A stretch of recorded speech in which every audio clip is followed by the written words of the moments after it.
বুঝতে পারবে না।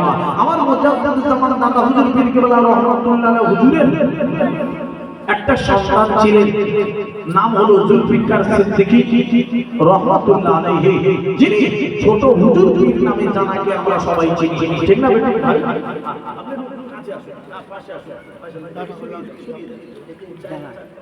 এবার খোল দেন, কথা বুঝতে পেরেছে? হ্যাঁ বাবা, আমার মুজাদ্দিদুজ্জামান দাদা হুজুর পীর কেবলা রহমাতুল্লাহ আলাইহি আওলাদের ভিতর থেকে আমি ছোট হুজুর পীর কেবলা রহমাতুল্লাহ আলাইহি হুজুরের কথাটা একটু তুলে ধরছি আপনাদের কাছে। কত বড় আল্লাহর ওলি আপনারা শুনলে বুঝতে পারবেন বাবা। আল্লাহর ওলির কথা কেন আমি হঠাৎ করে বলতে চলেছি আপনাদের ভাই আমার সামনে আমাদের একটা দিন আসছে 21, 22, 23 তিন দিন ইসলামের সওয়াব হয় ফুরফুরার মাটিতে। আমাদের সবার তো মনে আছে, কথাটা মনে আছে তো বাবা? 21, 22, 23 তিন দিন ইসলামের সওয়াব হয় ওই ফুরফুরার জমিনে। আমরা সবাই যাব, সকলে বলি ইনশাআল্লাহ।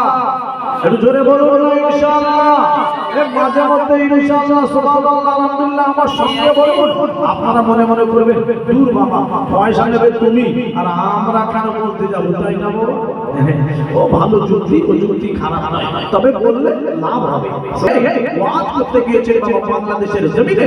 আব্বা ওয়াজ যখন করতে যান আল্লাহর ওলিরা ওই সময় মাহফিলে বাবা দেখতে পাওয়া যায় অনেক হিন্দু ভাই এসে বসে, অনেক মুসলমান ভাই এসে বসে। বসে কি বসে না? যদি কোনো হিন্দু ভাই এসে আমাদের মাহফিল শোনে, কথা বলতে সুবিধা হবে,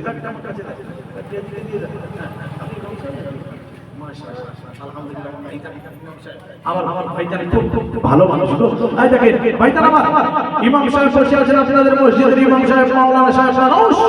আব্বা আমি যে কথা বলতে চলেছি বাবা, আমার মুজাদ্দিদুজ্জামানের আওলাদ ছোট হুজুর পীর কেবলা রহমাতুল্লাহ আলাইহি হুজুরের কথা বলছিলাম বাবা। হুজুর ওয়াজ করছিলেন বাংলাদেশের মাটিতে গিয়ে, ওই বাংলাদেশের জমিনে আব্বা হিন্দু ভাই মুসলমান ভাই মাহফিলে এসে বসে গেছে। আচ্ছা আব্বা বলুন, যদি কোনো হিন্দু ভাই আমাদের মাহফিলে এসে ওয়াজ শুনে, এই বক্তৃতা শুনে, ওয়াজ নসিহত শুনে, আমরা কি তাদেরকে সরে যেতে তুলে দিতে পারবো? চলে যেতে বলতে পারবো? বলা ঠিক হবে?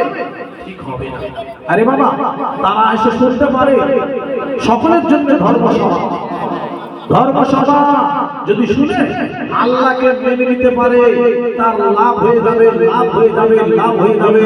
আল্লাহর ওলিকে মেনে নিয়েছিলেন বাবা, একজনের নাম বলছি শ্রী প্রতাপ চন্দ্র সিং। আব্বা আরে ইনি আল্লাহর ওলিকে মেনে নিয়েছিলেন বলে আল্লাহ পাকের মস্ত বড় একজন ওলি হয়ে গিয়েছিল। নাম হয়ে গেল শ্রী প্রতাপ চন্দ্র সিং থেকে সুফি আব্দুল মোমেন নাম হয়ে গেল। আর একবার কি জোরে বলা যাবে না সুবহানাল্লাহ? শ্রী প্রতাপ চন্দ্র সিং থেকে সুফি আব্দুল মোমেন হয়ে গেল, সুফি সাহেব হয়ে গেল। আব্বা আল্লাহর মস্ত বড় ওলি হয়ে গেছে। আল্লাহর ওলির সংস্পর্শ থাকলে পরশ পাথর সোনা তৈরি হয়ে যাবে। আর একবার জোরে বলুন না সুবহানাল্লাহ। আমাদের ভাইরা আমার, আরে আমার মুজাদ্দিদুজ্জামানের আওলাদ ছোট হুজুর পীর কেবলা রহমাতুল্লাহ আলাইহি ওয়াজ করলেন বাংলাদেশের জমিনে। ওয়াজ করা হয়ে গেল।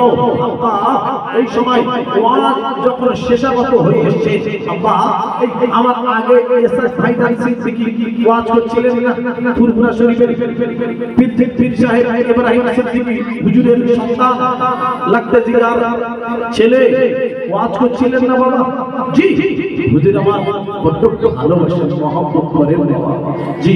তো ওই হুজুর ওয়াজ করার শেষে দোয়া করে দিলেন। আমিও দোয়া শরীক হয়েছি, লাস্টে শেষে এসে দোয়া শরীক হয়েছি। তো ওই ছোট হুজুরকে ওয়াজ শেষ হয়ে গেল। ওয়াজ শেষের পরে দোয়া করবেন, মোনাজাত করবেন। মোনাজাত করার আগে একটু তওবা তিল্লাহ পড়িয়ে দিচ্ছেন। বাবা সবাই তওবা করো, সবাই তওবা তিল্লাহ করে নিয়েছে। আস্তাগফিরুল্লাহ রাব্বি মিন কুল্লি যামবিন ওয়া আতুবু ইলাইহি লা হাওলা ওয়ালা কুওয়াতা ইল্লা বিল্লাহিল আলিয়্যিল আযীম। এই তওবা করাচ্ছেন না আব্বা, এমন সময় একজন আল্লাহর বান্দা এসেছে, হুজুরের সাথে দেখা করছে। হুজুর আমি ওয়াজ শুনে বড্ড ভালো লেগেছে, আপনাকে আপনার কথাগুলো আমার বড় পছন্দ হয়ে গেছে। হুজুর আপনার কাছে কলেমা পড়ে নিতে চাচ্ছি। একবার জোরে বলবেন না সুবহানাল্লাহ? এ চিল্লে বলবেন না সুবহানাল্লাহ?